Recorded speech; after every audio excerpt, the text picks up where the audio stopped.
വൈകുണ്ഠ ഏകാദശിയുടെ ദിവസമാണ് ഇനിയുള്ള 2 ദിനങ്ങൾ.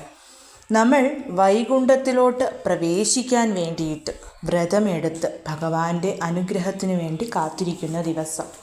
നാളെ 30-ാം തീയതിയോ 31-ാം തീയതിയോ തീർച്ചയായും വീടിനടുത്തുള്ള വിഷ്ണു അല്ലെങ്കിൽ കൃഷ്ണ സ്വാമി ക്ഷേത്രം ദർശിച്ച് ഭഗവാന് തുളസിമാലയോ മഞ്ഞപ്പട്ടോ സമർപ്പിച്ച് ഒപ്പം തന്നെ ഒരു താമരപ്പൂവും തൃക്കൈ വെണ്ണയും കൂടി ഭഗവാന് നിങ്ങൾ കൊടുക്കണം. ഇതിലെന്താണോ നിങ്ങൾക്ക് ഭഗവാന് സമർപ്പിക്കാൻ സാധിക്കുന്നത് അത് മതി. പക്ഷേ തൃക്കൈ വെണ്ണ തീർച്ചയായും ഭഗവാന് നമ്മൾ സമർപ്പിക്കണം.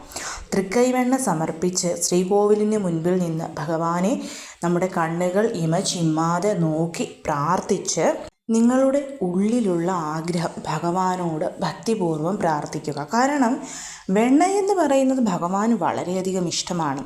ആ വെണ്ണയും കയ്യിൽ പിടിച്ചു നിൽക്കുന്ന ഭഗവാനോട് നമ്മൾ എന്ത് പ്രാർത്ഥിച്ചാലും അതെന്താണെന്ന് പോലും ശ്രദ്ധിക്കാതെ ഭഗവാൻ മംഗളം ഭവിക്കട്ടെ എന്ന് പറയും. അതുകൊണ്ട് തന്നെ ആ ഇഷ്ടപ്പെട്ട നിവേദ്യം ഭഗവാന് സമർപ്പിച്ച് പ്രാർത്ഥിച്ചതിന് ശേഷം ആ ക്ഷേത്രത്തിൻ്റെ വടക്കേ നടവഴി വേണം നമ്മൾ വെളിയിലോട്ടിറങ്ങാൻ. വൈകുണ്ഠ ഏകാദശി അല്ലെങ്കിൽ സ്വർഗവാതിൽ ഏകാദശി ദിവസം ആരാണോ ആ ഒരു വടക്കേ നടയിൽ കൂടി കൃഷ്ണക്ഷേത്രത്തിൽ നിന്ന് വെളിയിലിറങ്ങുന്നത് അവർക്ക് എല്ലാ രീതിയിലുമുള്ള ഐശ്വര്യങ്ങളും ലഭിച്ച് സ്വർഗം ലഭിക്കുമെന്നാണ് പറയുന്നത്. സോ നാളത്തെ ദിവസം എല്ലാവരും ഇക്കാര്യം ചെയ്യണം.